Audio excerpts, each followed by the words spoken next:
Bueno, pues yo soy Fernando Peña, soy un historiador de aquí de Castellón, soy profesor del Instituto Bobalar de Castellón y también soy doctor por la Universidad Jaume I y he realizado investigaciones sobre la configuración del franquismo en la provincia de Castellón con mi tesis doctoral sobre la exigencia de responsabilidades políticas, también sobre el paternalismo industrial en la empresa Segarra y bueno, he realizado algunas investigaciones también sobre la Inquisición en las Cortes de Cádiz y otros temas del siglo XIX.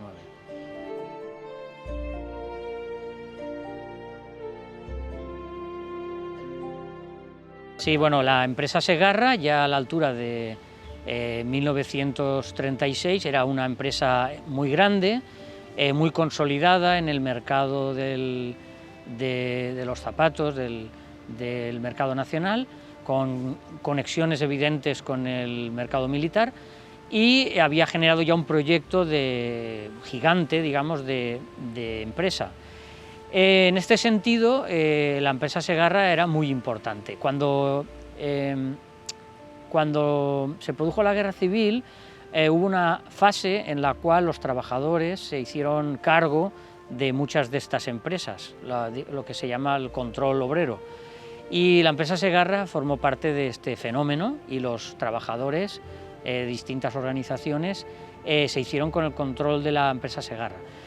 En este sentido hay que decir que este control fue completo, pero que también estuvieron presentes los miembros de la familia Segarra, o sea, fue un control compartido. Era una fábrica que ya se había destacado, una fábrica que surgió en Vall d'Uixó con la producción de alpargatas y que poco a poco fue consolidando su posición, sobre todo por un factor clave, que fue la conexión que tuvieron los miembros de la familia Segarra con los mercados militares. Es decir, la familia Segarra aprendió a concurrir a las subastas de alpargatas para el ejército español y fue consiguiendo estructurar una serie de relaciones que le permitieron tener muchas comandas de producción y, por tanto, mantener un alto nivel de producción que le hizo crecer y le hizo absorber mucha mano de obra y, en definitiva, convertirse en la principal empresa de calzado de la localidad y en poco tiempo incluso a nivel nacional.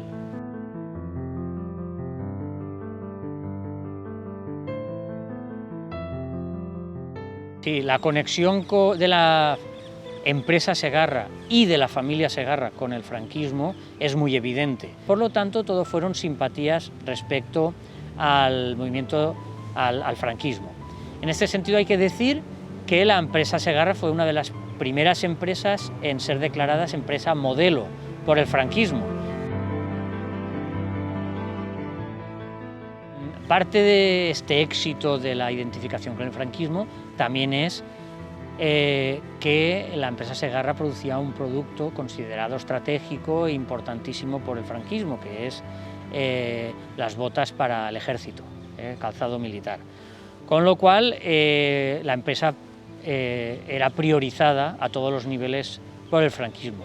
Si a esto le unimos el control de la población, la anulación del movimiento obrero, pues digamos que hay una confluencia de intereses perfecta.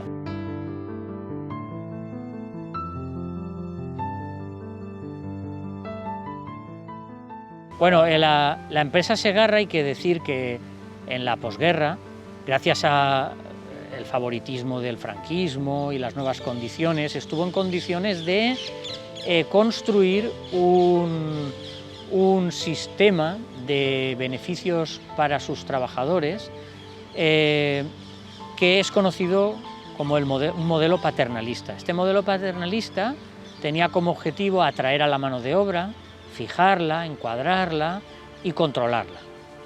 Para conseguir este objetivo se construyeron muchas secciones, se ofrecieron muchos servicios a los trabajadores, entre ellas también una colonia. La colonia es un grupo de 100 viviendas que la empresa Segarra construyó para tener controlados a los trabajadores. La colonia estaba al lado de la fábrica y gracias a la disposición de esta vivienda, la empresa conseguía tener una serie de familias y de mano de obra que podían descansar y podían regenerar su fuerza de trabajo de una forma sana y de una forma conveniente para estar lista para el trabajo al día siguiente. Con esto se conseguía también alejar a los trabajadores de otras tentaciones consideradas peligrosas, como podía ser los bares, las fiestas, etc. Y en definitiva forma parte de ese entramado de paternalismo industrial que lo que hace es controlar la existencia de todos los trabajadores para moldearlos a su conveniencia.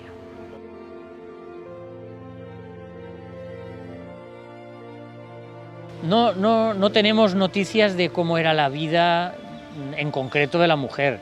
Lo que sí que se puede decir, pues, como hemos dicho anteriormente, es que las mujeres cuando se casaban tenían que ir al hogar y en este caso las mujeres serían las encargadas de cuidar estas viviendas.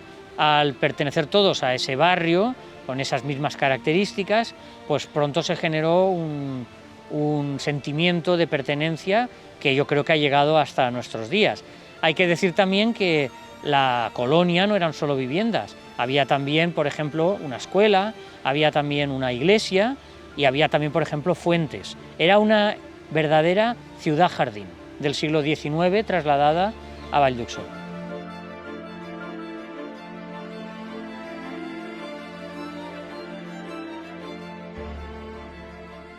Bueno, la situación de la mujer en la empresa Segarra está estudiada sobre todo en la época de la posguerra. La mano de obra femenina siempre ha sido una mano de obra utilizada por las grandes empresas y la empresa Segarra no fue una excepción. En cuanto a la utilización de la mano de obra femenina en la posguerra, hay que tener en cuenta un poco el contexto, y el contexto es el del dominio de la ideología nacional sindicalista, que era una especie de mezcla entre el ideario falangista, por tanto muy influido por el fascismo, y también por el legado conservador, tradicionalista de la Iglesia Católica.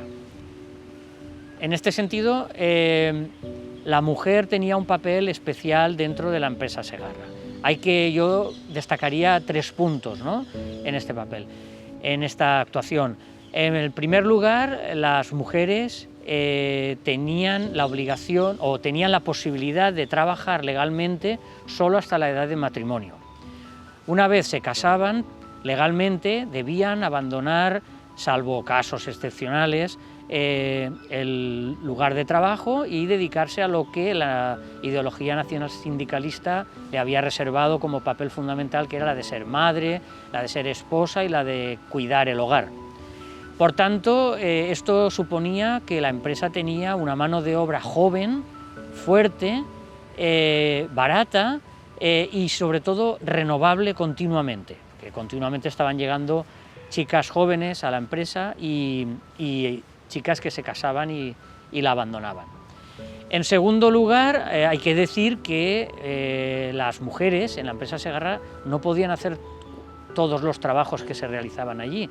Tenían asignados una serie de trabajos, por ejemplo, tenían prohibido todo lo que fuera faenas de cortar, utilizar grandes máquinas que supusieran algún peligro. Se les reservaba trabajos peor pagados y más en consonancia con lo que la ideología nacional sindicalista espera de la mujer: coser guantes, unir piezas, etcétera, etcétera.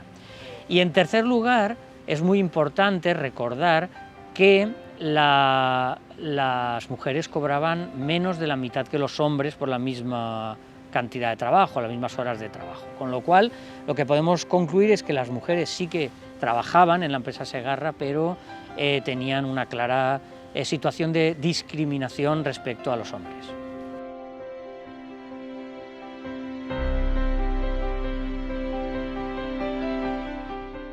Hay que decir que la empresa Segarra se convirtió en la principal empresa de calzado de España, empezó a diversificar su producción, a producir otras cosas como puede ser pinturas, como puede ser todo tipo de artículos de piel, productos agrícolas, etcétera. Se convirtió en una gran empresa y este modelo fue sobreviviendo durante todos los años del franquismo.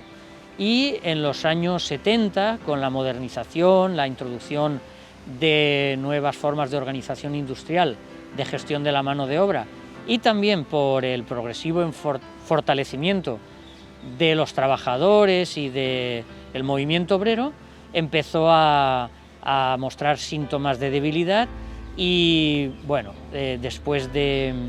pudo aguantar hasta la muerte del dictador, e inmediatamente después de la muerte del dictador esta empresa tuvo que ser estatalizada porque estaba ya obsoleta.